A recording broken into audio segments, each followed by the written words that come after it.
샬롬, 한 주간을 마무리하는 토요일 아침입니다. 이 토요일에도 우리 하나님께서 그리스도 예수 안에서 주시는 은혜와 평강으로 잘 마무리할 수 있기를 기도하고 축복합니다. 함께 읽고 묵상할 말씀은 빌립보서 4장 4절로부터 12절 말씀입니다. 제가 읽어봅니다. 주 안에서 항상 기뻐하라. 내가 다시 말하노니 기뻐하라. 너희 관용을 모든 사람에게 알게 하라. 주께서 가까우시느니라. 아무것도 염려하지 말고 다만 모든 일에 기도와 간구로 너희 구할 것을 감사함으로 하나님께 아뢰라. 그리하면 모든 지각에 뛰어난 하나님의 평강이 그리스도 예수 안에서 너희 마음과 생각을 지키시리라. 끝으로 형제들아, 무엇에든지 참되며 무엇에든지 경건하며 무엇에든지 옳으며 무엇에든지 정결하며 무엇에든지 사랑받을 만하며 무엇에든지 칭찬받을 만하며 무슨 덕이 있든지 무슨 기림이 있든지 이것들을 생각하라. 너희는 내게 배우고 받고 듣고 본 바를 행하라. 그리하면 평강의 하나님이 너희와 함께 계시리라. 내가 주 안에서 크게 기뻐함은 너희가 나를 생각하던 것이 이제 다시 싹이 남이니 너희가 또한 이를 위하여 생각은 하였으나 기회가 없었느니라. 내가 궁핍함으로 말하는 것이 아니라 어떠한 형편이든지 나는 자족하기를 배웠노니 나는 비천에 처할 줄도 알고 풍부에 처할 줄도 알아. 모든 일 곧 배부름과 배고픔과 풍부와 궁핍에도 처할 줄 아는 일체의 비결을 배웠노라. 아멘. 성경에서 극심한 고난을 겪은 인물을 선정해서 목록을 만든다면 바울의 이름은 반드시 포함될 것입니다. 주님께서는 바울을 사도의 길로 부르시면서 사도행전 9장 15절과 16절에서 다음과 같이 말씀하였습니다. 주께서 이르시되 가라. 이 사람은 내 이름을 이방인과 임금들과 이스라엘 자손들에게 전하기 위하여 택한 나의 그릇이라. 그가 내 이름을 위하여 얼마나 고난을 받아야 할 것을 내가 그에게 보이리라 하시니. 그리고 바울은 얼마 지나지 않아 사도행전 14장 22절에서 자신의 설교를 통해 우리가 하나님 나라에 들어가기 위해서는 많은 환난을 겪어야 한다고 언급합니다.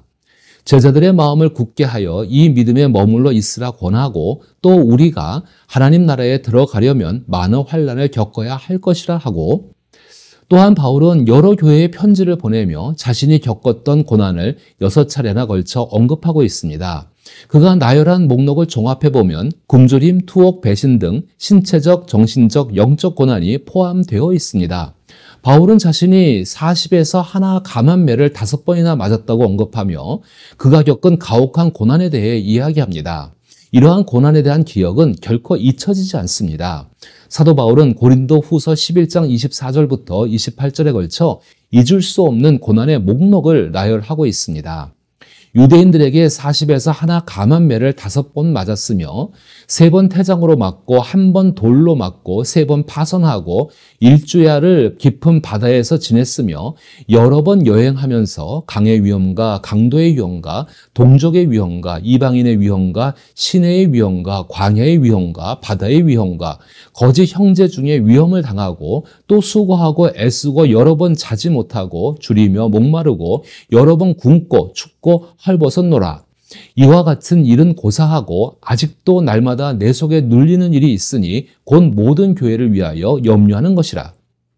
바울은 이러한 고난에 대해 자신이 고난을 이겨낸 특별한 사람이라고 주장하는 것이 아닙니다. 오히려 그는 하나님 나라에 들어가기 위해 많은 환난을 겪어야 하지만 그럼에도 불구하고 마음을 강하게 하고 믿음을 지켜야 한다고 강조하고 있는 것입니다.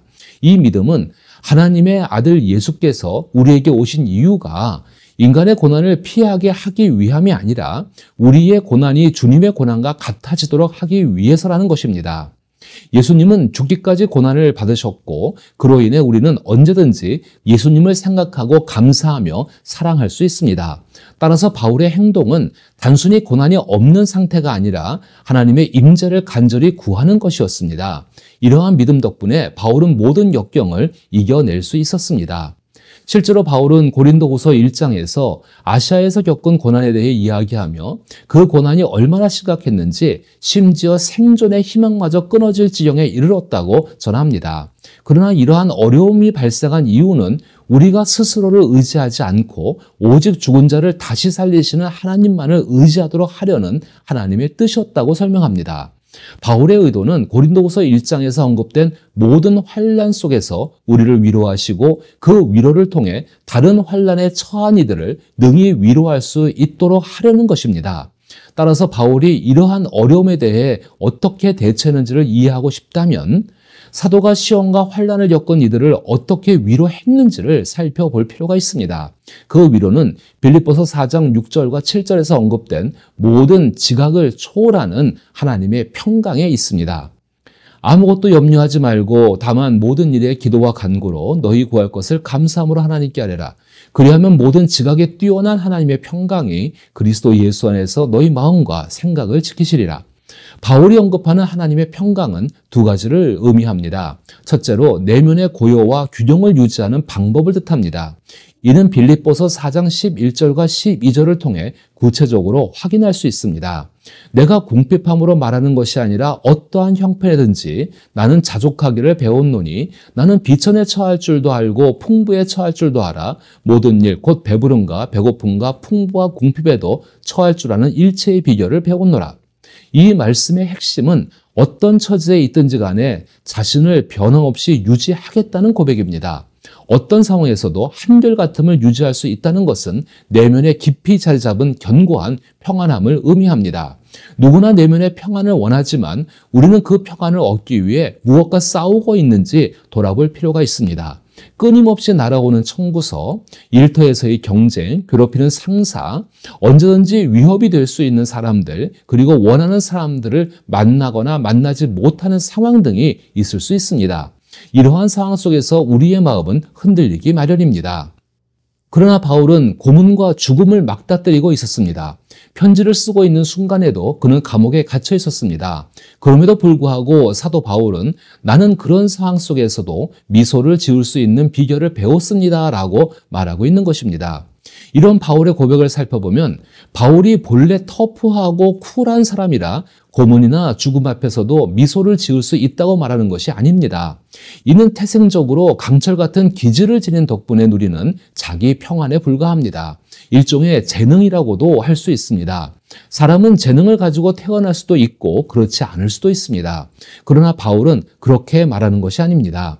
그는 평안의 비결을 배웠다고 고백합니다. 즉 내면의 고요와 균형을 유지하는 방법은 타고난 능력이 아니라는 것입니다. 바울이 언급하는 특별한 내적 평안은 그 자신만의 것이 아니며 누구에게나 태생적으로 주어지는 것이 아니라 배우고 훈련된 것이라는 것을 말하는 것입니다. 바울 사도는 이러한 내면의 고요와 균형을 유지하는 방법을 예수 그리스도를 자세하게 살피고 닮아가는 삶을 통해 알게 되었습니다. 사도는 이러한 비결을 배움으로써 어떤 상황에서도 평안을 유지할 수 있다고 고백하고 있는 것입니다. 예수님께서 보여주신 것처럼 바울이 경험한 평강은 단순히 고난이 사라지는 상태를 의미하지 않습니다. 오히려 이는 하나님의 임재를 나타냅니다. 이것이 바로 바울이 전하고자 하는 두 번째의 메시지입니다. 평강은 두려움이 없는 상태만을 의미하는 것이 아닙니다. 그것은 보호받고 있다는 실질적인 감각을 말하는 것입니다. 7절에서는 하나님의 평강이 그리스도 예수 안에서 우리의 마음과 생각을 지켜준다고 말씀하고 있습니다. 지키실이라는 단어는 건물이나 도시를 요새처럼 완전히 둘러싸서 외부의 침입으로부터 보호한다는 의미를 지니고 있습니다. 만약 군대가 철통같이 방어해 준다면 우리는 마음 놓고 평안히 쉴 수 있지 않겠습니까? 이것이 바로 하나님의 평강이 지니고 있는 기본적인 개념입니다. 이러한 성경의 가르침은 염려를 극복하고 두려움을 다루는 데 있어 중요한 메시지를 전달합니다. 일반적으로 사람들은 두려운 생각을 떨쳐버리라고 조언합니다. 부정적인 생각은 아예 떠올리지 말고 이를 통제하라고 가르치고 있죠. 긍정적이지 않은 생각은 쫓아내야 한다는 방식입니다. 그러나 성경은 하나님의 평강이 부정적인 생각의 부재에 있는 것이 아니라 하나님의 임재에 있다는 것을 강조하고 있습니다. 그래서 평강의 하나님이 너희와 함께 계신다고 단호하게 말씀하고 있는 것입니다. 그리스도의 평강은 부정적인 생각을 단순히 쫓아내는 것에서 시작되지 않습니다. 그렇다고 한다면 오히려 나쁜 상황을 회피하는 데 그치게 될 것입니다. 물론 사실을 인정하지 않는 것도 일시적으로 자신을 진정시킬 수 있는 방법임에는 틀림없습니다. 그러나 이는 결국 깨지기 마련인 허상에 불과합니다. 그리스도의 평강은 그런 방식으로 시작되지 않습니다. 오히려 사실을 직면하고 현실에 맞게 조종하며 어려움을 극복할 수 있는 힘을 얻는 데서 비롯되는 진정한 평안입니다.